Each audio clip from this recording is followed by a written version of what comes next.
ఉదయకాల సమయంలో తండ్రిని దేవుని ఆత్మతోనూ సత్యంతోనూ ఆరాధించడానికి ఈ స్థలానికి విచ్చేసినటువంటి సోదరులకు సోదరులకు నా వందనాలు తెలియజేస్తున్నాను. గత కొద్ది కాలంగా మనం యాకోబు రాసిన పత్రికని చదువుతూ ఉన్నాం. యాకోబు రాసిన పత్రికలో ఇంచుమించు 2 అధ్యాయాలను మనం పూర్తి చేశాము. అంటే ఒక్కొక్క భాగంలో ఏముంది అనేటటువంటి విషయాలను మనం వివరంగా ఆలోచిస్తూ ఉన్నాం. మొదట ఆ విషయాల్ని మనం ఆలోచించిన తర్వాత ఈ దినం మనం ఆలోచించబోయేటటువంటి అంశంలోకి వెళ్దాం.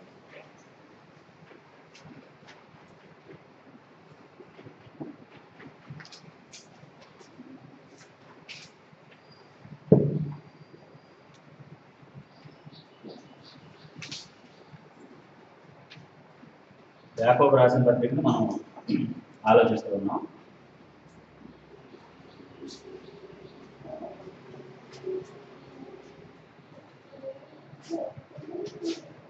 మొట్టమొదటి ఏం నేర్చుకున్నాడు? విశ్వాసమునకు కలుగు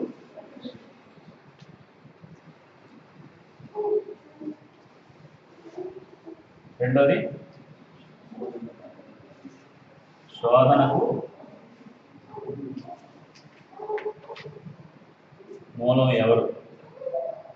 మూడోది విశ్వాసి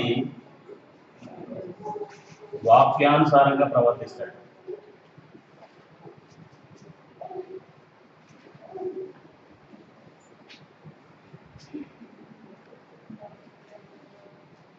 నాలుగు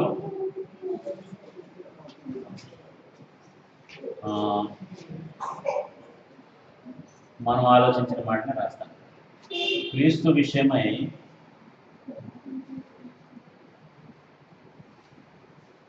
మోమాటం లేని వారిగా ఉండడు.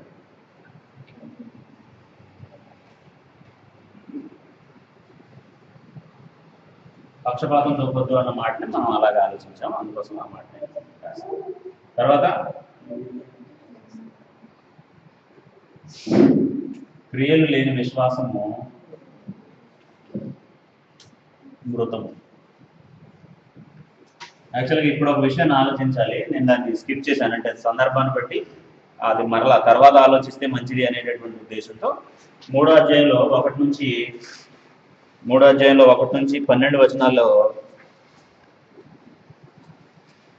నాలుకను విశ్వాసి స్వాధీనంలో ఉంచుకుంటాడు అని స్వాధీనపరచుకున్నాడు.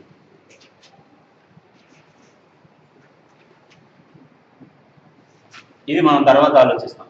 అంటే ఇది దీన్ని ఇంకా మనం కంప్లీట్ చేయలేదు. దీన్ని ఎక్కడ అది ఫిట్ అవుతుందో అక్కడ చెప్తాను నేను దాన్ని. అందుకోసం ఇప్పుడు తర్వాత విషయాన్ని మనం ఆలోచించబోతూ ఉన్నాం. 13 నుండి 18 వచనాల్లో ఉన్నటువంటి మాటలు మనం ఆలోచిస్తాం. యాకోబు రాసిన పత్రికను మనం చదువుతున్నప్పుడు, యాకోబు రాసిన పత్రికలో ఉన్నటువంటి విషయాలు మనం ఆలోచిస్తూ ఉన్నప్పుడు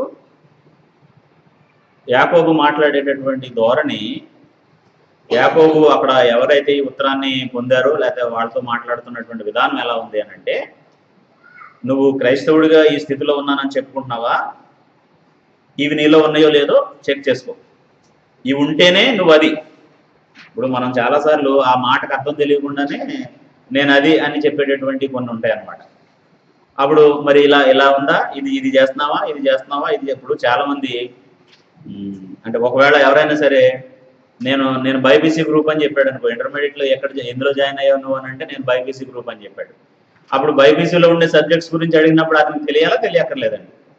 అసలు నీ గ్రూప్స్ ఏంటి అని అడిగినప్పుడు హిస్టరీ ఉందండి, ఎకనామిక్స్ ఉందండి అన్నాడు అనుకోండి, అప్పుడు ఆయనకు బైపీసీ అంటే తెలియదు. ఊరికే బైపీసీ అని చెప్పాడు తప్ప దానికి సంబంధించిన అవగాహన లేదన్నమాట.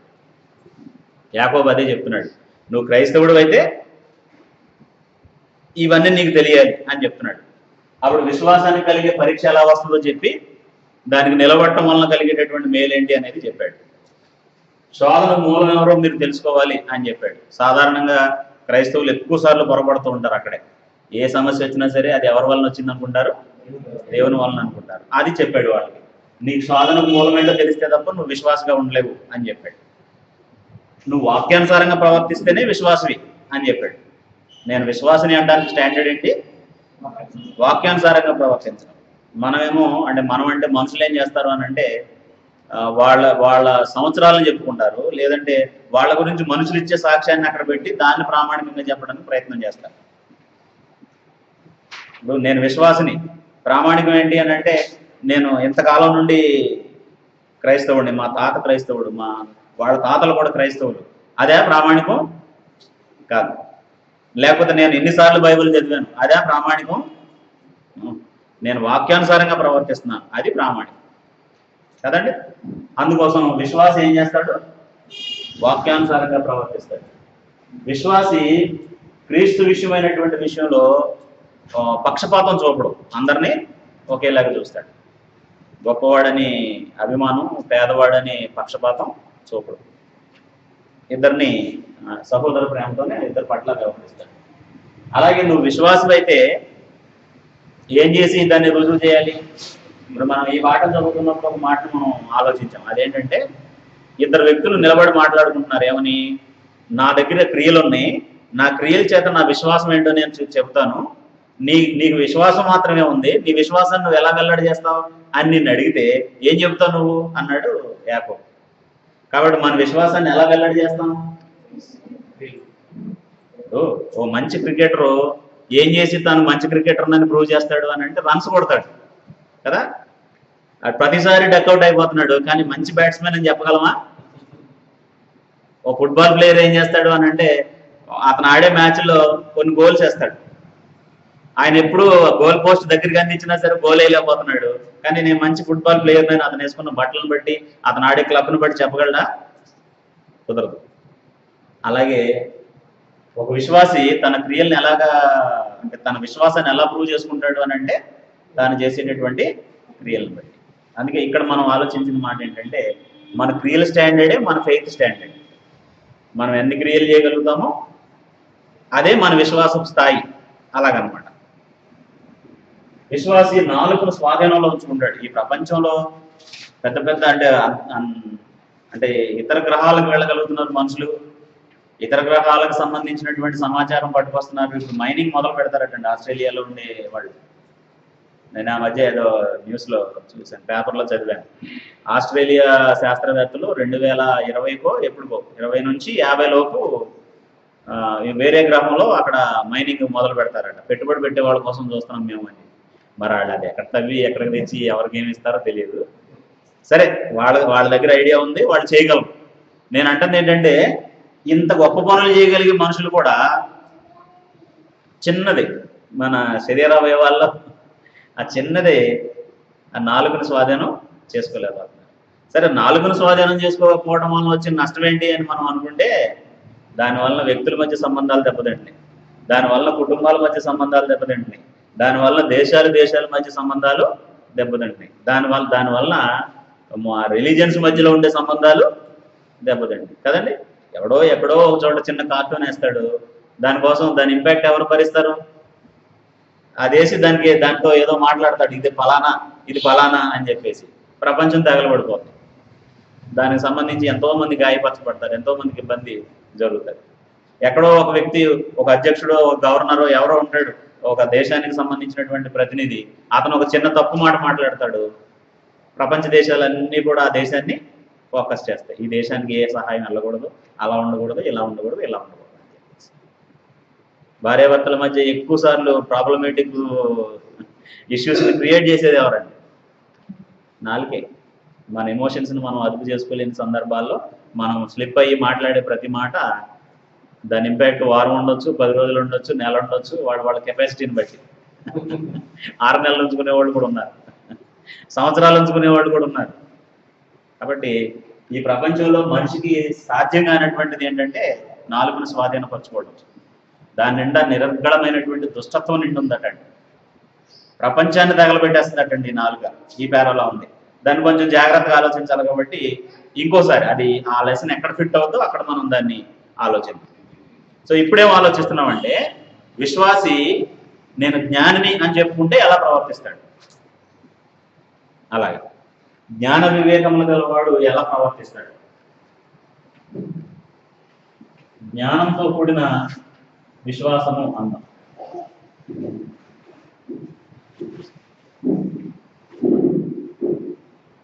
జ్ఞానంతో కూడిన విశ్వాసం. అందుకే యాకోబు ఏమంటున్నాడంటే, సహోదరులారా మీలో జ్ఞాన వివేకములు గలవాడెవడు? యాక్చువల్గా మిగిలిన పత్రికలకి యాకోబు రాసిన పత్రికకు ఉండే డిఫరెన్స్ ఏంటంటే, చాలా మంది సువార్థికులుగా పనిచేస్తూ అపోస్తులు కానీ వీళ్ళందరూ సువార్త ప్రకటించేటటువంటి వాళ్ళు రాసిన ఉత్తరాలు వేరేగా ఉంటాయి, బోధకులు రాసిన ఉత్తరాలు వేరేగా ఉంటాయి. ఎక్కువ మంది సంఘ పెద్దలు ఎవరు? సంఘ పెద్ద పనేంటి?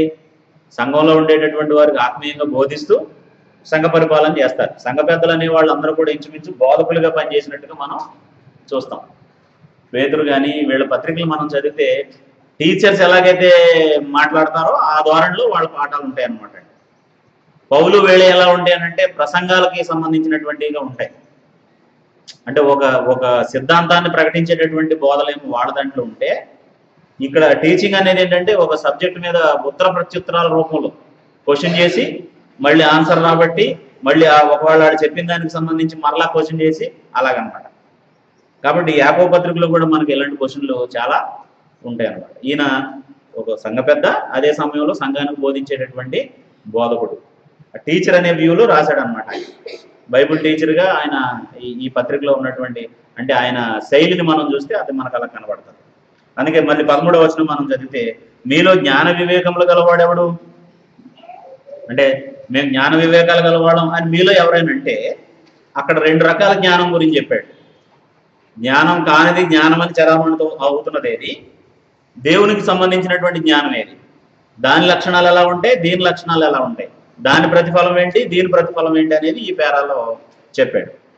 అప్పుడు మీలో జ్ఞాన వివేకములు గలవాడెవడు అని, వాడు జ్ఞానంతో కూడిన, అంటే ఒకవేళ జ్ఞాన వివేకాలు గలవాడని ఎవరైనా అనుకుంటే, జ్ఞాన వివేకాలు గలవాడని ఎవరైనా అనుకుంటే ఇలా ప్రూవ్ చేసుకోవాలి అతను జ్ఞానాన్ని. ఎలాగా? జ్ఞానముతో కూడిన సాత్వికము గలవాడై తన యోగ్య ప్రవర్తన వలన తన క్రియలను కనబరచవలను. జ్ఞానవంతుడు అంటే ఎవరన్నమాట? ఇక్కడ అన్న మాటలను బట్టి జ్ఞానవంతుడు అంటే ఎవరు? సాత్వికుడు అంటే సాత్వికంగా వ్యవహరించే వ్యక్తి, తర్వాత యోగ్యంగా ప్రవర్తించే వ్యక్తి. అంటే ఈయన క్రియలు ఎలా ఉంటాయనంటే యోగ్య ప్రవర్తనకు సంబంధించినటువంటివిగా ఉంటాయి. ఇలా ప్రూవ్ చేసుకోవాలి నేను జ్ఞానవంతుడిని. జ్ఞానవంతుడని చెప్పడం కాదు, జ్ఞానాన్ని ఎలా ప్రూవ్ చేసుకోమని చెప్తున్నాడు? సాత్వికుడిగా ఉండి యోగ్య ప్రవర్తన గలవాడై ఉండండి అని చెప్పాడు అన్నమాట. మనం ప్రవర్తించేదంతా కూడా ఇతరులకు యోగ్యమైనటువంటిది కాదు చాలాసార్లు కదండి. మన ప్రవర్తన అంతా ఇతరులకు యోగ్యకరంగా ఉంటుందా అంటున్నాను. కొన్ని నచ్చవు కొంతమందికి, కానీ మనం ఇతరులకు ఉపయోగపడే రీతిలో యోగ్యంగా ఎక్కడైతే ప్రవర్తిస్తామో అక్కడ మనం జ్ఞానంగా వ్యవహరించాం. అప్పుడు దాన్ని బట్టి మిమ్మల్ని కంపేర్ చేసుకోండి, మీరు జ్ఞానవంతులా కాదా, విశ్వాసం మీ విశ్వాసం జ్ఞానంతో కూడిందా కాదా అనేదాన్ని చూసుకోమంటున్నాడు. మరి సాత్వికుడు అని అంటే నియమానికి లోబడేవాడు. అంటే ఎవరైతే ఉన్నటువంటి నియమాల్ని అనుసరిస్తారో ఆ నియమరాహిత్యం అనేటటువంటిది సాత్వికం కాదు. నియమానికి లోబడేటటువంటి వాడు, నియమాన్ని అనుసరించి నడిచేటటువంటి వాడు. అంటే మనం చాలాసార్లు చెప్పుకుంటాం కొంతమంది గురించి ఏంటంటే, ఆయన కొన్ని ప్రిన్సిపల్స్ ఉంటాయండి, ఆ ప్రిన్సిపల్స్ని అనుసరించే ఆయన లైఫ్ స్టైల్ ఉంటుంది అని చెప్పేసి. మనం అసలు ప్రిన్సిపల్స్ ఉన్నాయని చాలా విషయాలకు అనుకోం. ప్రతిదానికి ఒక ప్రిన్సిపల్ ఉంటుందా ఉండదండి. ఈ ప్రకృతి రన్ చేయబట్టడానికి ఏమన్నా ప్రిన్సిపల్స్ ఉన్నాయా? వాటినే మనం ఏమంటున్నాం అంటే ప్రకృతి నియమాలు అంటున్నాం.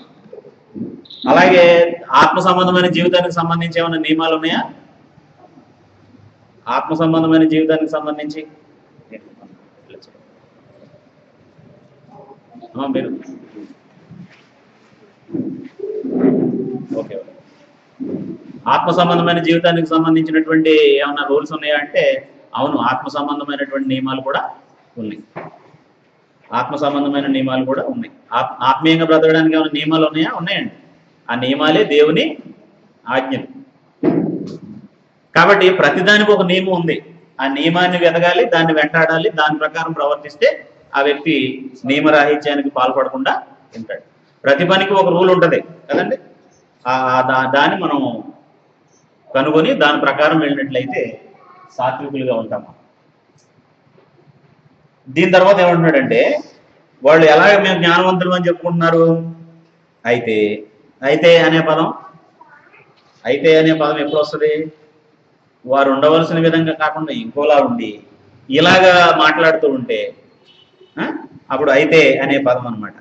ఇంగ్లీష్లో ఎక్కడైనా సరే ఆ ఇఫ్ అనే వర్డ్ వచ్చిందని అంటే టాపిక్ అక్కడున్న అది మారుతుంది అనమాట. అంటే నార్మల్గా వెళ్ళేది కాకుండా అక్కడ ఏదైనా కండిషన్ అయినా యాడ్ అవుతుంది, లేదంటే అక్కడ ఉన్న డిఫరెంట్ సిచ్యువేషన్ అయినా చెప్పేటట్టుగా అది ఉందన్నమాట. అలాగా అయితే మీ హృదయంలో సహింపనలవి కాని మత్సరమును, వాళ్ళు హృదయంలో ఏముంచుకుని జ్ఞానవంతులం అని చెప్పుకుంటున్నారు? సహింపనలవి కాని మత్సరం. ఆ మత్సరం ఎలాంటిది కాదు, సహింపనలవి కాని మత్సరమును వివాదమును ఉంచుకొని వారైతే అతిశయపడవద్దు. అంటే ఒక వ్యక్తి తన హృదయంలో మత్సరాన్ని ఉంచుకొని, వివాదాన్ని ఉంచుకొని ఏమని చెప్పుకుంటున్నాడు? నేను జ్ఞానవంతుడిని అని చెప్తున్నాడు అనమాట అండి. జ్ఞానవంతుడు తన హృదయంలో మత్సరాన్ని, వివాదాన్ని ఉంచుకోడండి. ఉంచుకుంటే అది జ్ఞానవంతుడి లక్షణం కాదు. అజ్ఞాని ఆ పని చేస్తాడు. ఎందుకంటే మత్సరం మన హృదయంలో ఉందనుకోండి, అది మన హృదయాన్ని యాసిడ్ లేక కాల్చేస్తుంది అనమాట అండి. మత్సరం అనేది ఒక వ్యక్తి మనసులో ఉంటే కాల్చేస్తుందా? కాల్చేదండి. ప్రశాంతంగా ఉండలేడు. మత్సరం అంటే ఏంటంటే అసూయ కంటే అది ఇంకా ఎక్స్ట్రీమ్ లెవెల్ అనమాట అండి. అసూయ అనేదేమో ఆయన చొక్కా బాగుందే నా చొక్కా కంటే అనేది. అసూయ దాటిన తర్వాత ఇంకొంచెం ముందుకు వెళ్తాం అనమాట అండి. ఆ మత్సరం ఏంటంటే ఆ అసూయతో కూడి అతనికి హాని చేసేటట్టుగా క్రియారూపం దాల్చడం అనమాట అండి. అప్పుడు ఏం చేస్తానంటే ఆయన చొక్కాను పాడు చేయడానికి నా పెన్నుని చెక్ చేస్తాను అనమాట. దీని మీద ఉండే ఇంకెళ్ళి అప్పుడు కానీ ప్రశాంతంగా ఉండదు నాకు. అందాక లోపల బర్న్ అవుతూ ఉంటుంది అనమాట. ఎలాగా నాకంటే మంచి చొక్కా వేసుకున్నాడు, ఈయన ఏం చేయాలి అని చెప్పేసి కదా. ఎవరైనా బాగుపడుతుంటే అసూయ పడేవాళ్ళు ఉంటారు కదా, మత్సర పడేవాళ్ళు ఉంటారు కదా, వాళ్ళు ప్రశాంతంగా ఉంటారా? వాళ్ళని చూసి వాళ్ళ హావభావాలను మనం చూస్తే ఎంత టెన్షన్ పడిపోతూ ఉంటారో అనండి. ఏదో వీళ్ళ దాళ్ళు తీసేసుకున్నంత టెన్షన్ పడిపోతూ ఉంటారు అనమాట. అందుకే ఏమంటున్నాడంటే జ్ఞానవంతుడు ఎవరు కూడా తన మనసులో ఏముంచుకోడు? మత్సరాన్ని, వివాదాన్ని ఉంచుకోడు. వివాదం ఉంటే ఎప్పుడు ఎవరి గురించి ఆలోచిస్తామండి? ఇద్దరు వ్యక్తుల మధ్య వివాదం ఉందనుకోండి, ఇండియా వాళ్ళు ఎప్పుడు ఎవరి గురించి ఆలోచిస్తారు? పాకిస్తాన్ వాళ్ళు ఎప్పుడు ఎవరి గురించి ఆలోచిస్తారు? మనం ఎలా డెవలప్ అవుదామా అనే దాని గురించి చాలాసార్లు ఆలోచించరు. వివాదం ఉన్న చోట మన డెవలప్మెంట్ గురించి, మన వెల్ఫేర్ గురించి మానేసి అవతల వ్యక్తిని ఎలాగా అణచాలా, ఎలా హోల్డ్లో ఉంచుకోవాలనే దాని గురించి ఆలోచిస్తాం. ఆఫీసుల్లో కూడా జరుగుతూ ఉంటాయి ఇలాంటి. ఇద్దరు ఒకే లెవెల్ పోస్టులో ఉన్న వాళ్ళకి మధ్య వచ్చింది అనుకోండి వివాదం, ఈయన ఎలాగా అణచాలని ఈయన ఎలాగా అణచాలని ఈయన ప్రయత్నం చేస్తారు. నాకు తెలిసినటువంటి ఒక ఇద్దరు పొలిటీషియన్స్ ఉన్నారు. అంటే నేను వాళ్ళతో కొంతకాలం ప్రభువులోకి రానప్పుడు క్లోజ్గా ఉన్న వ్యక్తులు. ఒక ఎలక్షన్లో ఏం జరిగిందంటే, అంటే వివాదం ఎంత పని చేస్తుందో నేను చెప్తున్నాను. ఒక ఎలక్షన్లో ఏం జరిగింది అని అంటే, అక్కడ ఒక వ్యక్తిని, వీళ్ళిద్దరికీ తెలిసినటువంటి ఒక వ్యక్తిని అక్కడ క్యాండిడేట్గా నిలబెట్టారు. అప్పుడు దాని విషయంలో ఒకే పార్టీలోని ఇద్దరికి మధ్య గొడవ వచ్చి ఈయన కాన్స్టిట్యున్సీ వదిలేసి ఈయన కాన్స్టిట్యున్సీకి వెళ్ళాడు ఈయన ఓడించడానికి. ఒకే పార్టీ, ఈయన వెళ్ళి ఈయన అనుకూల వర్గాన్ని అంతటినీ పోగేసి ఈయన ఓడించాడు. ఈయన ఏం చేశాడు అని అంటే, ఈయన అనుకూల వర్గాన్ని అంతటినీ కూడా ఇక్కడ ఉన్న వాళ్ళని పోగు చేసి ఈయన ఓడించాడు. ఇప్పుడు వీళ్ళిద్దరు సాధించింది ఏంటంటే వాళ్ళ పార్టీ గెలిచింది, వీళ్ళిద్దరు ఓడిపోయారు. కేవలం వాళ్ళిద్దరి మధ్యలో ఉన్నటువంటి వివాదం గురించి వాళ్ళిద్దరు ఓడిపోయారు అనమాట. ఆ పార్టీలో ఉండే మిగిలిన వాళ్ళందరూ కూడా చక్కగా మినిస్ట్రీస్ అన్నీ వచ్చినాయి వాళ్ళకి, వాళ్ళు హ్యాపీగా ఉన్నారు, వీళ్ళిద్దరు పోయారు. అప్పుడు ఆ పార్టీకి సంబంధించిన హైకమాండ్, అంటే వాళ్ళకి సంబంధించినటువంటి ఆ ముఖ్య నేతలు చెప్పారనమాట, మీరు ఓడిపోవటం కారణం ప్రజల్లో మన మీద అభిమానం లేకపోవడం కాదు, మీ ఇద్దరు నీ కాన్స్టిట్యున్సీని వదిలేసి అక్కడికి వెళ్ళావు, ఇక్కడ నుంచి వచ్చి నువ్వు ఇక్కడ పనిచేసావు కాబట్టి మీరు ఇద్దరు ఓడిపోయారని చెప్పారు. ఇది అక్షరాల్లో జరిగింది. ఇప్పుడు చెప్పనది ఎవరనేది మీరు అయిపోయాక అడగండి, నన్ను చెప్తాను తర్వాత వాళ్ళిద్దరు ఎవరు అనేది. అప్పుడు మీరు వీళ్ళు అంటారు, మీకు కూడా తెలుస్తుంది, అది పేపర్లు రాసినాయి, వార్తా ఛానల్స్ కూడా చెప్పినాయి ఆ విషయాన్ని. అంటే నేనేం చెప్తున్నానంటే, వివాదం ఉన్న చోటు మనిషి తన గురించి మానేసి అవతల వ్యక్తి గురించి ఆలోచిస్తూనే తన సమయాన్ని అంతటినీ పాడు చేసుకుంటాడు. అది జ్ఞానవంతుడి లక్షణం కాదు. ఏ జ్ఞానవంతుడు కూడా అవతల వ్యక్తి గురించి ఆలోచిస్తూ తన సమయాన్ని వృధా చేసుకోడు. అది అది దైవిక జ్ఞానం అంతకంటే కాదు. కాబట్టి మీ మనసుల్లో మత్సరాన్ని వివాదాన్ని ఉంచుకుంటే అతిశయపడొద్దు అంటున్నాడు. ఈ ఉన్నవాళ్ళు కూడా ఏం చేస్తారు, మళ్ళీ వాళ్ళ మనసులో మత్సరాన్ని ఉంచుకుని వాళ్ళ మనసులో వివాదాన్ని ఉంచుకుని మేము జ్ఞానవంతులు అని అతిశయపడతారట. అది అతిశయపడాల్సిందా బాధపడాల్సిన విషయమా? చాలాసార్లు బాధపడాల్సిన విషయాల్ని అతిశయించి మనుషులు వాళ్ళు సర్వనాశనం చేసుకుంటూ ఉంటారు. కాబట్టి నువ్వు క్రైస్తవుడిగా బ్రతకాలంటే ఇది నీకు మ్యాచ్ కాదు అని చెప్పి యాకోబు చెప్తూ ఉన్నాడు. అప్పుడు అసలు అలాంటిది ఆ జ్ఞానం ఎలాంటిదో చెప్తున్నాడు అనమాట. అతిశయపడవద్దు, సత్యమునకు విరోధముగా అబద్ధం ఆడవద్దు. సత్యం ఏం చెప్తుంది? బైబిల్ చెప్పే సత్యం ఏంటంటే నువ్వు జ్ఞానవంతుడు అయితే నీలో ఇవి ఉండాలి, ఇవి ఉండకూడదు అని. కానీ వీళ్ళు దానికి విరోధంగా అబద్ధం ఆడుతూ మాలో ఇవి ఉన్నాయి, అయినా సరే మేము జ్ఞానవంతులమే, మాలో మత్సరం ఉంది, మాలో వివాదం ఉంది, అయినా సరే మేము జ్ఞానవంతులమే అని చెప్పి సత్యానికి విరోధంగా ఏం చెప్తున్నారట? అబద్ధం చెప్తున్నారు. అప్పుడు ఈ జ్ఞానం అంటే ఏ జ్ఞానం అయితే ఇప్పటి వరకు డిస్కస్ చేశాడో దాని గురించి చెప్తున్నాడు. ఈ అనే దగ్గర లోక అని మనం పెడదామండి, మనకి క్లియర్గా అర్థం కావడం కోసం. లోక జ్ఞానం ఎలాంటిది, దేవుని జ్ఞానం ఎలాంటిది అనేది. లోక జ్ఞానం అంటే లోకంలో నుంచి, అంటే ఈ ఖనిజాల్లాగా లేకపోతే ఈ మినరల్స్ లాగా సహజ వనరులాగా వచ్చింది కాదు సుమా, మనుషుల్లో నుంచి వచ్చిందే. ఈ లోకంలో ఉండేటటువంటి మనుషుల్లో నుంచి వచ్చినటువంటిదే. అప్పుడు లోక జ్ఞానం ఎలాంటిది అని అంటే పైనుండి వచ్చినది కాక. ఈ జ్ఞానం ఎక్కడి నుంచి వచ్చింది కాదు,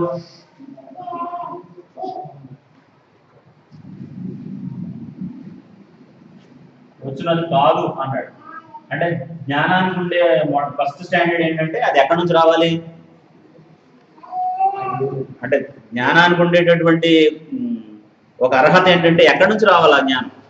పైనుంచి రావాలి. పైన ఎవరున్నారు? దేవుడు ఉన్నారు. ఆయన దగ్గర నుంచి వచ్చిందే జ్ఞానం. ఎందుకంటే జ్ఞానానికి మూలం ఎవరు? దేవుడే. దేవుడు ఇవ్వని జ్ఞానం అది చెల్లుబాటు అయ్యేది కాదు.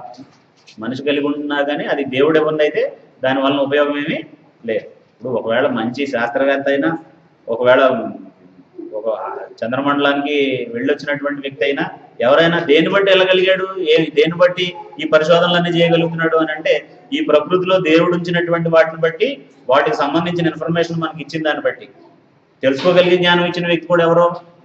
దేవుడే. అలాగనమాట. కాబట్టి పైనుండి వచ్చినది కాదు ఈ లోక జ్ఞానం అనేది, ఇక్కడికి సంబంధించిందే అన్నాడు. యోహాను రాసిన మొదటి పత్రికలో 2వ అధ్యాయంలో మనం ఒక విషయం చదువుతాం. అదేంటంటే ఈ లోకంలో ఉన్నదంతయు శరీరాశ, నేత్రాశ, జీవకుడము, అవి తండ్రి వలన పుట్టినవి కావు అన్నాడు. అంటే దేవుని వలన పుట్టనివేమో అవి కొన్ని లోకంలో ఉన్నాయి. అవి ఏ జ్ఞానం అనమాట? ఈ లోక జ్ఞానం.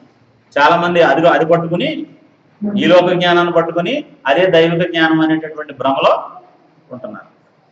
అలాగే పైనుండి వచ్చినది కాక భూ సంబంధమైనది. ఎక్కడ వరకు ఉపయోగపడేది అది? భూ సంబంధమైనది అని అంటే మన జ్ఞానం మనల్ని ఎక్కడ తీసుకెళ్ళగలగాలండి? పరలోకం తీసుకెళ్ళగలగాలి, దేవుని దగ్గరికి తీసుకెళ్ళగలగాలి.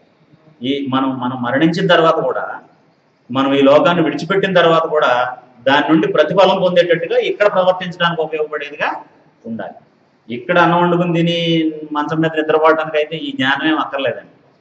బియ్యం ఉంటే చాలు, మంచం ఉంటే చాలు. ఇక్కడ వండుకొని అక్కడ తినేసి అక్కడ పడుకోవచ్చు. అందుకోసం దేవుని జ్ఞానం అక్కర్లేదు. దేవుని జ్ఞానం ఎందుకోసం? మనం నిత్య జీవాన్ని స్వతంత్రించుకునేంత వరకు దేవుడిని హత్తుకుని ఉండటం ఎలాగని చెప్పేటటువంటిది అనమాట. అలాగే ఇది భూ సంబంధమైనది. తర్వాత ప్రకృతి సంబంధమైనది అన్నాడు. అంటే ఈ మాటలన్నీ కూడా పర్యాయ పదాలు. అంటే ప్రకృతి సంబంధమైనది. ఎవరి జ్ఞానం లాంటిదట? దయ్యముల జ్ఞానం వంటిది ఉంది అన్నాడు. దయ్యముల జ్ఞానం ఏంటంటే దయ్యాలకు కూడా ఉంటుందా జ్ఞానం? దయ్యాలకు కూడా ఉంటుందా జ్ఞానం? అవసరం అంటే దయ్యాలకు జ్ఞానం?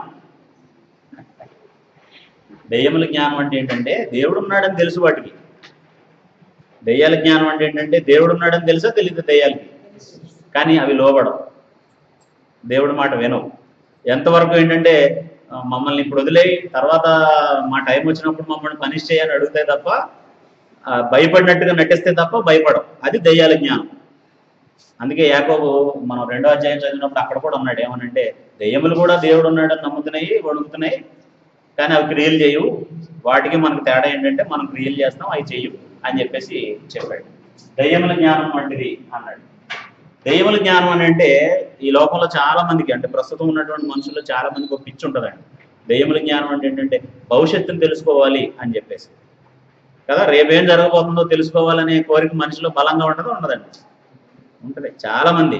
మొన్న ఒక ఆఫీస్కి వెళ్ళాం, ఒక సోదరికి సంబంధించిన ఉద్యోగం కోసం. అప్పుడు ఆయన చెప్పాడు అనమాట, ఏమనంటే ఎందుకమ్మా ఉద్యోగం అంటే మీ ఏమైంది, ఆయన భర్త చనిపోతే ఆ ఉద్యోగాన్ని ఆవిడకి ఇస్తారనమాట. అప్పుడు ఎలా చనిపోయారమ్మా అంటే, ఇలాగ ఆయనకి ఫలానా వ్యాధి వచ్చిందంటే అందుకోసం చనిపోయారు, అందుకోసం నేను అప్లై చేశానని చెప్పేసి ఆ సోదరికి చెప్పారు. అప్పుడు ఆయన్ని ఫలానా చోట తీసుకెళ్ళకపోయారా అన్నాడు. ఫలానా ఆయన దగ్గరికి తీసుకెళ్తే ఆయనకి స్వస్థత వరాలు ఉన్నాయి కదా, ఆయన బాగు చేసేవాడు కదా అన్నాడు. అదే అలాగేం లేవండి, స్వస్థ వరాలు ఏమి లేవు, నేను కూడా దేవుని సేవ చేస్తాను, ఎవరి గురించి అయితే మాట్లాడుకుంటున్నాం వాళ్ళ కుటుంబ సభ్యులు కూడా అదే పని చేస్తారు, మేము అదేం ఉండదు, బైబిలే కదా దానికి స్టాండర్డ్, మేము ఇది చదువుతున్నాం కదా, మేము ఇది అనేక మందికి చెప్తున్నాం కదా, అలాగేం ఉండదు అని చెప్పాము మేము. లేదు అలాగ అనవద్దు, నేను ఒక కమ్యూనిటీకి చెందిన వాడిని, నేను అసలు దేవుడిని కానీ ఏది నమ్మేవాడిని కాదు, నా ఉద్యోగానికి నేను ఇంటర్వ్యూకి వెళ్ళినప్పుడు ఒక పాస్టర్ గారికి కలిశాను, నేను ఆయన కలిస్తే మంచిదని చెప్తే ఆయన చెప్పాడు, కరెక్ట్గా 3 నెలల 10 రోజులకి నీకు పోస్టింగ్, అంటే ఏమంటారు దాన్ని, అపాయింట్మెంట్ లెటర్ వస్తుందని చెప్పేసి కరెక్ట్గా 3 నెలల 10వ రోజు మధ్యాహ్నం 3 గంటలకు వచ్చింది నాకు, మీరేం అలాగ అనొద్దు, లేదనొద్దు, నేనే ఎగ్జాంపుల్ అని చెప్పాడు. సరే ఓకే, అది మ్యాచ్ అయింది అనుకోండి.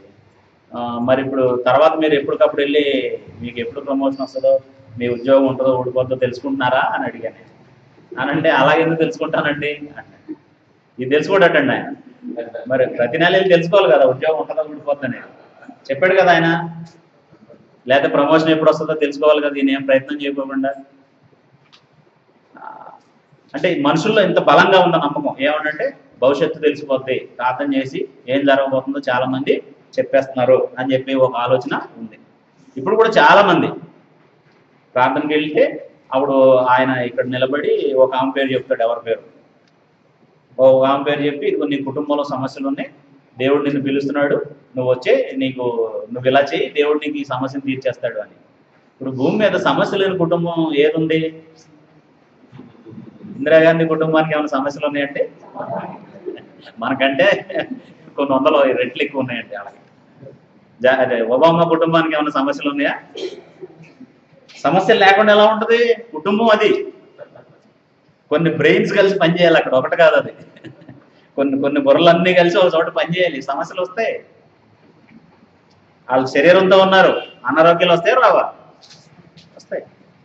వాళ్ళ మీద కోపం ఉన్న వాళ్ళు ఉన్నారు, వస్తాయి రావా సమస్యలు? వీళ్ళకి కొంతమంది కోపం ఉంది, వస్తాయి రావా సమస్యలు? ఇవన్నీ భావోద్వేగాలతో ముడిపడినాయి. అందరితో ఒక బుర్రతో పనిచేస్తే ఏ గొడవ లేదు, అన్ని మెదడులో కలిసి పనిచేయాలి కాబట్టి సమస్య ప్రతి కుటుంబానికి వస్తుంది. నేను అడిగాను ఆయన్ని, నీకు చెప్పిన ఆయన కుటుంబంలో ఏమైనా సమస్య ఉందో లేదో ఒకసారి కనుక్కోమ్మా అని చెప్పాను. ఉంటుందా ఉండదండి? స్వస్థత వరాలు ఉన్న ఆయన కుటుంబానికి ఏమైనా సమస్య ఉంటుందా?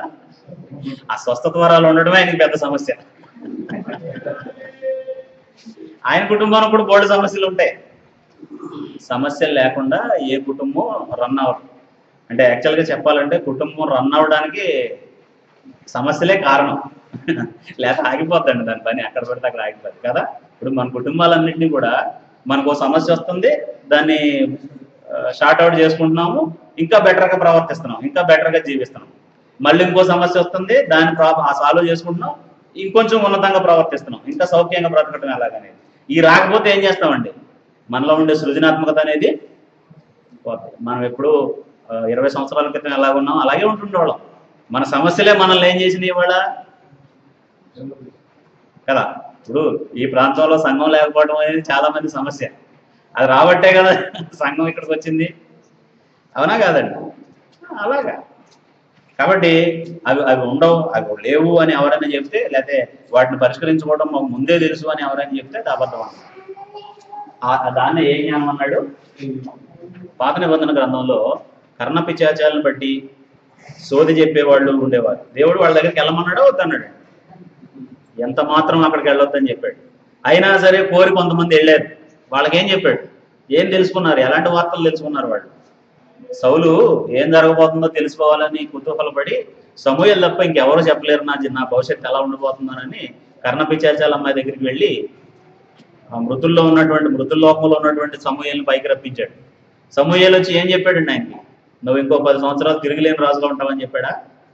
రేపు ఈ బాటికి నువ్వు నాతో కూడా నేను ఎక్కడుంటానా అంటే ఈ రోజు నుంచే మొదలెట్టాడు ఆయన దాని గురించి బాధపడ్డాం. కాబట్టి మన భవిష్యత్తు మనకు తెలిస్తే అంత ప్రమాదం అనమాట. రేపు ఏం జరుగుతుందో అది జరగనివ్వండి, జరుగుతుంది. దానికి మనం ఏం చేయాలో చేస్తాం. ఈ రోజు సమయాన్ని దానికోసం వాడు చేసుకోవద్దు, దానికోసం బెంగెట్టుకుని ఈ రోజు సమయాన్ని కిల్ చేసుకోవద్దు. అది దయ్యముల జ్ఞానం. చాలా మంది అది ఫ్యాషన్ అనుకుంటున్నారంట. రేపు ఏం జరుగుతుందో తెలియటం, మా అమ్మాయికి ఏం జరుగుతుందో, మా అబ్బాయికి ఏం జరుగుతుందో, వీళ్ళు పెద్ద అయ్యాక ఏమవుతారో అని. పొరపాటునాడు ఏదైనా అవుతాడని తెలిసిందనుకోండి, ముందే ఆడు ఏదైనా అవుతాడని తెలిసిందనుకోండి, ఏమైపోతామండి? మనం అయిపోతాం ముందు. ఆడు ఏమవటం సంగతి ఎలా ఉన్నా ముందు మనం పేరెంట్స్ అయిపోతాం అన్నమాట. కాబట్టి మనం ఇవ్వాల్సిన ఇన్పుట్స్ ఇస్తూ జాగ్రత్తగా చేద్దాం. అందుకే కాలములను సమయములను తెలుసుకున్నట మీ పని కాదు. అది ఎవరి వశంలో ఉన్నాయి? ఆయన మేనేజ్ చేస్తున్నాడు, ఆయన చేతిలో ఉన్నాయి, అది ఆయన చూసుకుంటాడు. మనం వరి అవ్వక్కర్లేదు. మనం ఇప్పుడు ఎలా ప్రవర్తించాలో అనే దాని గురించే మనం ఆలోచించాలి. చాలా మందికి పిచ్చి ఉంటుందండి. చాలా మందికి టీవీలో మనం చూస్తే ఎవరో కొంతమంది అక్కడ స్టూడియోకి వచ్చి కూర్చుంటారండి. అప్పుడు వీళ్ళు ఫోన్ చేస్తారు, పలానా ఏరియాలో ఈస్ట్ గోదావరిలో పుట్టాను, నా వయసు ఎంత, నా డేట్ ఆఫ్ బర్త్ ఇది, మా ఇల్లు సౌత్ ఫేసింగ్ లేకపోతే ఈస్ట్ ఫేసింగ్ అని చెప్తాడు అనమాట. అప్పుడు ఆమె టక్ చెప్పేస్తుంది అనమాట అండి, మీకు ఇప్పటిదాకా దరిద్రం ఉంది, 2015 వరకు నిన్ను ఎవడు బాగు చేయలేడు అని చెప్పేస్తాడు. ఇప్పుడు మొదలెడతాడు అనమాట అండి. అప్పటికల్లా చచ్చిపోతాడు. ఈయన పరిస్థితి 2015 తర్వాత బాగవుద్ది కదా, ఆ లోపు బెంగెట్టుకుని అయిపోతాం. అదండి మనం భవిష్యత్తు తెలుసుకుంటే ఉండే ప్రమాదం. భవిష్యత్తు తెలుసుకోవడం మన పని కాదు. మనం ఏమన్నా కాలాన్ని వీటన్నిటిని రన్ చేస్తున్న వాళ్ళమా? అందులో బ్రతుకుతున్న ఒక సామాన్యులం. మనకెందుకంటే రేపు ఏం జరుగుతుందో తెలుసుకుని ఏం చేస్తాం? బెంగెట్టుకుంటాం లేదా అతిశయపడతాం. వచ్చే సంవత్సరం నీకు తిరగలేదంటే ఈ సంవత్సరం నుంచే తిరిగి లేకుండా మానర్కులాగా అయిపోతాం, రాజుల్లాగా అయిపోతాం. కాబట్టి అది దయ్యముల జ్ఞానం. అది దయ్యముల జ్ఞానం అన్నాడు. ఏలైనగా మత్సరము వివాదము ఎక్కడ ఉండునో అక్కడ అల్లరి ప్రతి నీచ కార్యము. ఎక్కడైతే మత్సరం ఉంటుందో, ఎక్కడైతే వివాదం ఉంటుందో అక్కడ ఏముంటుందట? దీని ప్రతిఫలం ఏంటి? ఈ లోక జ్ఞానం యొక్క ప్రతిఫలం ఏంటి అని అంటే, రిజల్ట్ ఏంటంటే అల్లరి ప్రతి నీచ కార్యం.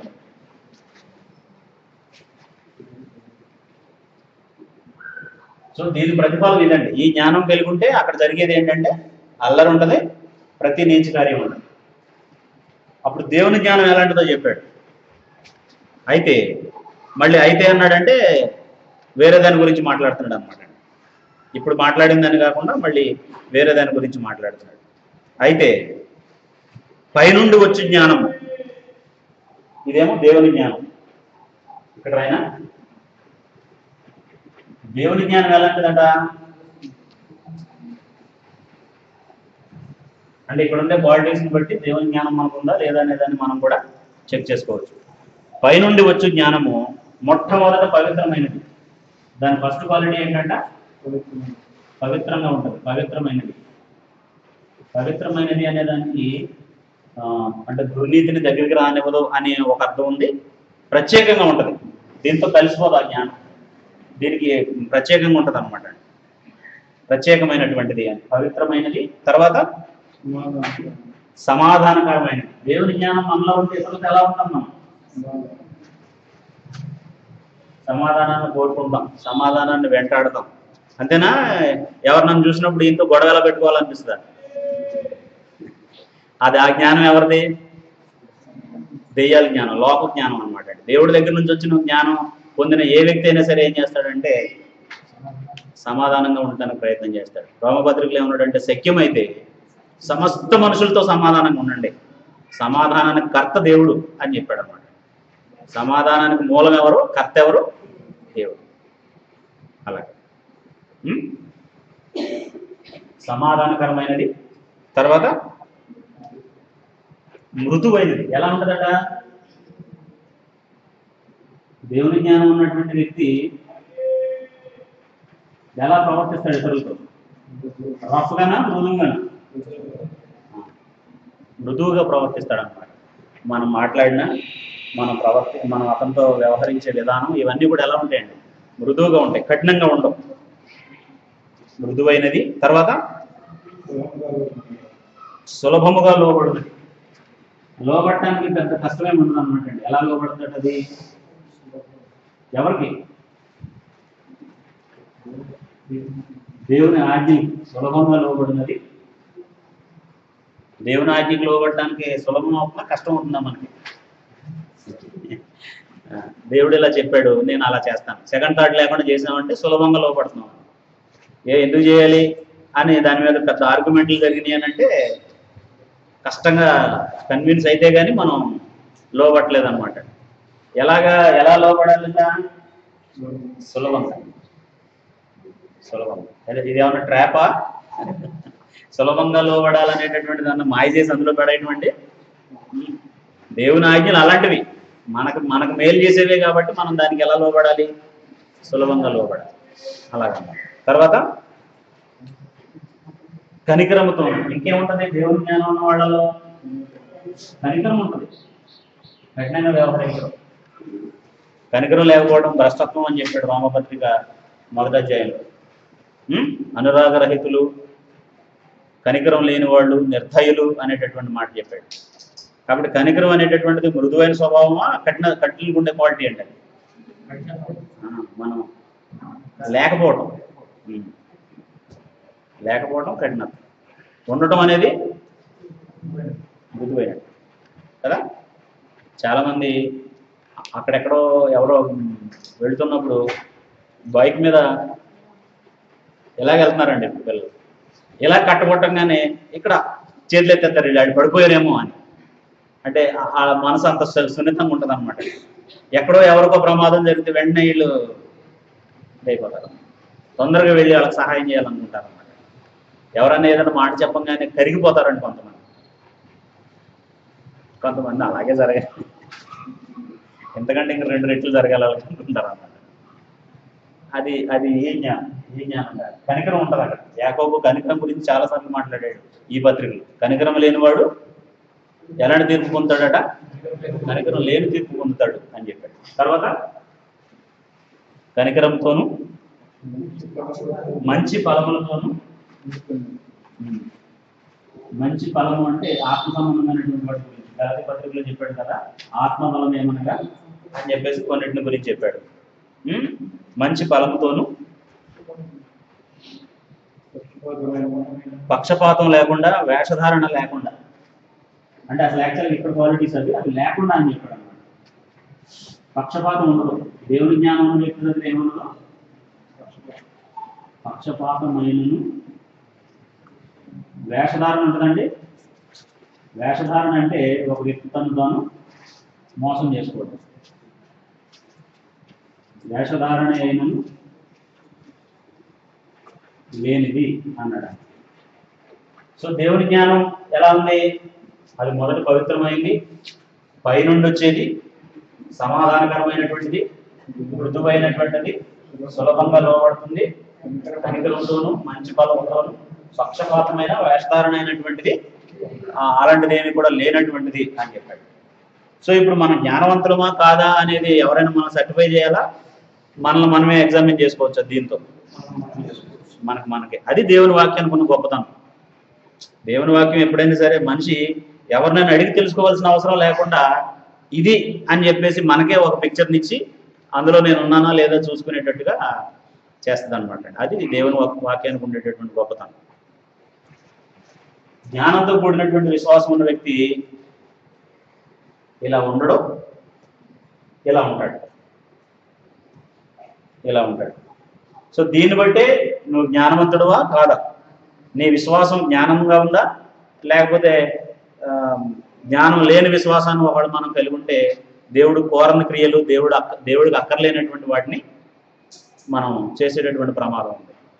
అప్పుడు ఇక్కడ జ్ఞానం అని చెప్పబడే కొన్ని మాటలు నేను చెప్తాను.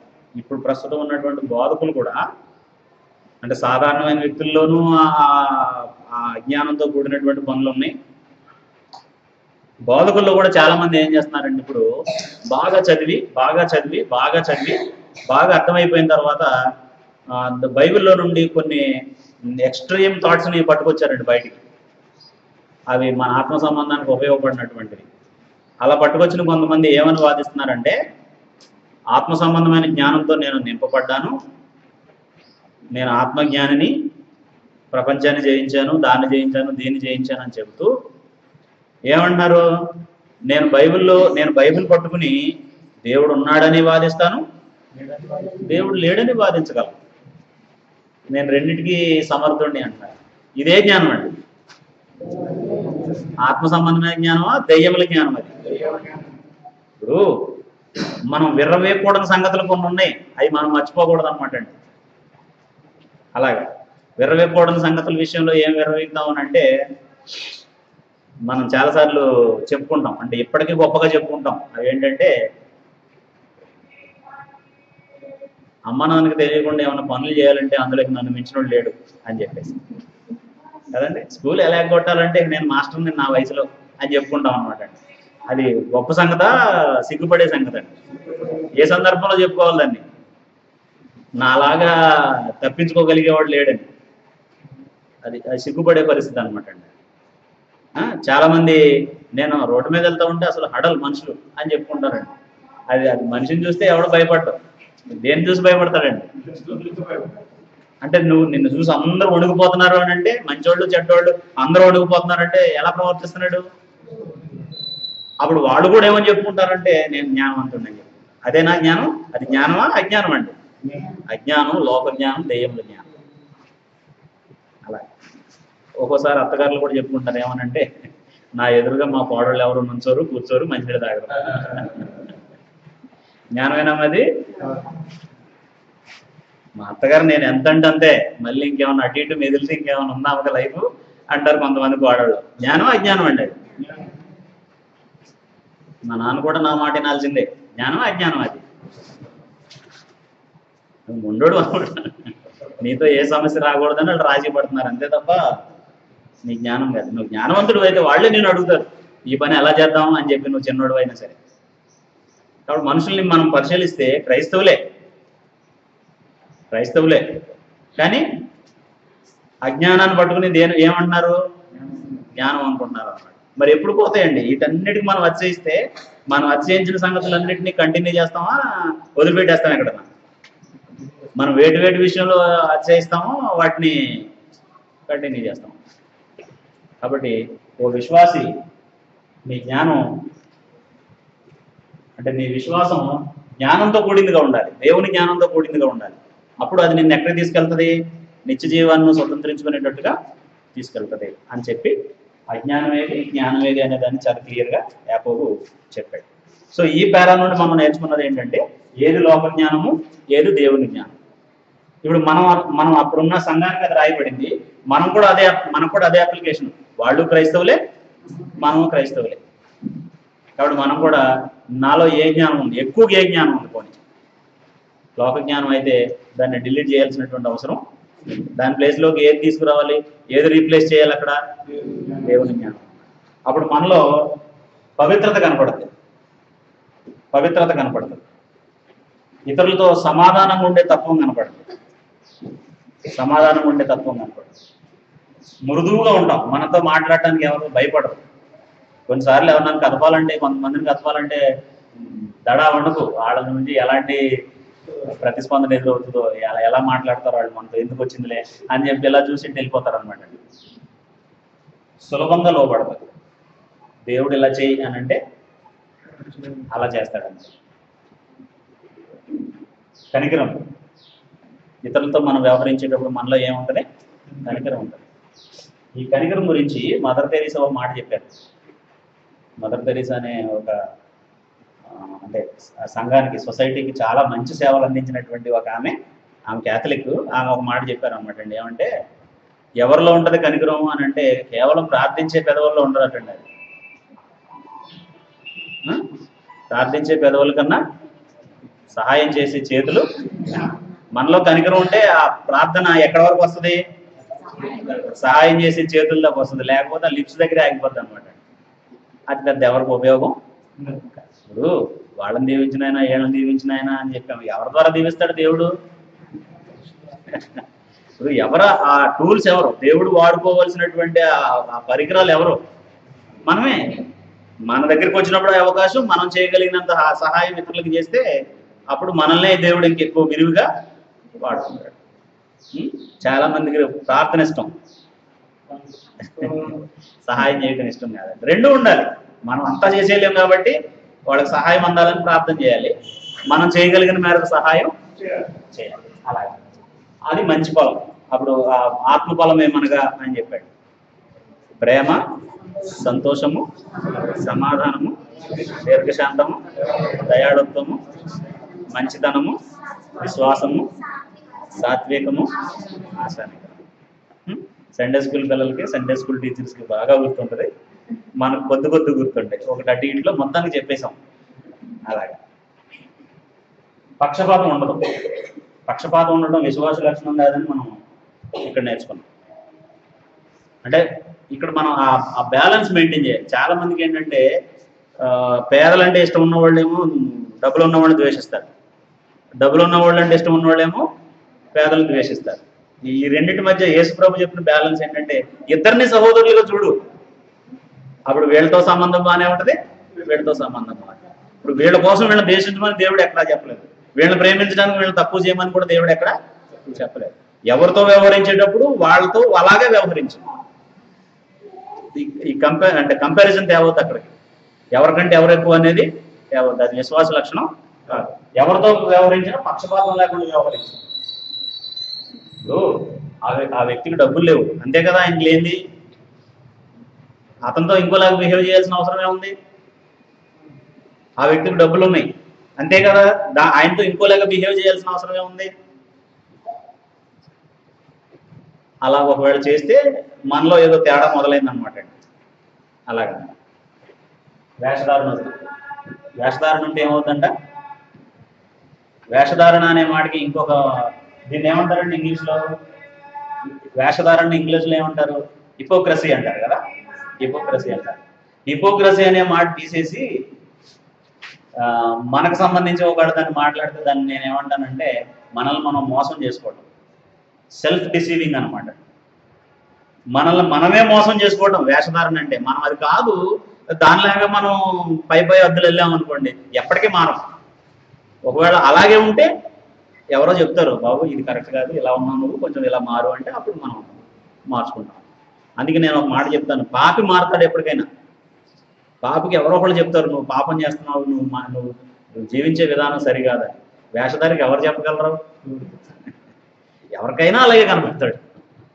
ఇక ఆయన కరెక్ట్ చేసే పరిస్థితి తనకు తాను తెలుసు. అలాగా కాబట్టి వేషధారణ ఉంటే అది మనల్ని మనం మోసం చేసుకోవడం ఎంత మాత్రం జ్ఞానం. సో ఈ రెండింటికి మధ్య ఉన్నటువంటి వ్యత్యాసాన్ని గ్రహించి విశ్వాసి జ్ఞానంతో కూడినటువంటి విశ్వాసాన్ని కలిగి ఉంటాడు. లేకపోతే జ్ఞానంతో కూడిన విశ్వాసం అని చెప్పి మనం ఈ భాగానికి పేరు పెట్టాం. ఎక్కడి నుంచి ఎక్కడి వరకు? అది 13 నుంచి 18 ఈ భాగంలో మనం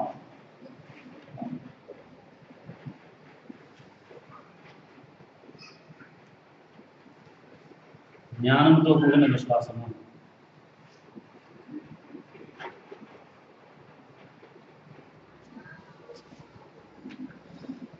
యాకోబు పత్రిక ఒక క్రైస్తవుడు జీవించవలసిన జీవితానికి అర్థం లాంటిది అన్నమాట. అక్కడ నిలబడితే చాలు ఆ మనిషి లోపం ఏంటి అనేది అతను క్లియర్గా తెలిసిపోతుంది. మంచి పత్రిక అంటే ప్రతి క్రైస్తవుడికి అది అప్పుడున్న వాళ్ళకి అవసరమైన మాటలే, ఇప్పుడున్న వాళ్ళకి అవసరమైన మాటలే. ఎవర్ గ్రీన్ లెటర్ అనమాట అండి. అది ఎప్పుడు దాని దగ్గరికి వెళ్ళి మనం చదివినా ఏదో ఒక లోపాన్ని మనకి చెప్పేటటువంటి. కొన్ని పత్రికలు ఏమో స్పెసిఫిక్గా ఒక ప్రాబ్లం ఉంటుంది, దాని గురించే మాట్లాడాడు అలాగనమాట. ఇది మాత్రం జనరల్, అంటే అందరికీ అన్ని కాలాల్లో ఉపయోగపడేలాగా ఆయన రాశారు. సో ఇది ఇంకా అంటే కొన్ని భాగాలు ఉన్నాయి, అదంతా కూడా మనం ఇలాగే చిన్నగా ఒక్కొక్క పార్ట్ మనం సరిగా అర్థం చేసుకుంటే దాని మీద మంచి అవగాహన ఉంటుంది. దాన్ని మనం ఎవరితోనైనా మాట్లాడేటప్పుడు కూడా ఇలా చదవచ్చు అని మనం ఈజీగా చెప్పగలిగే పరిస్థితుల్లో అది అందరికీ ఉంది.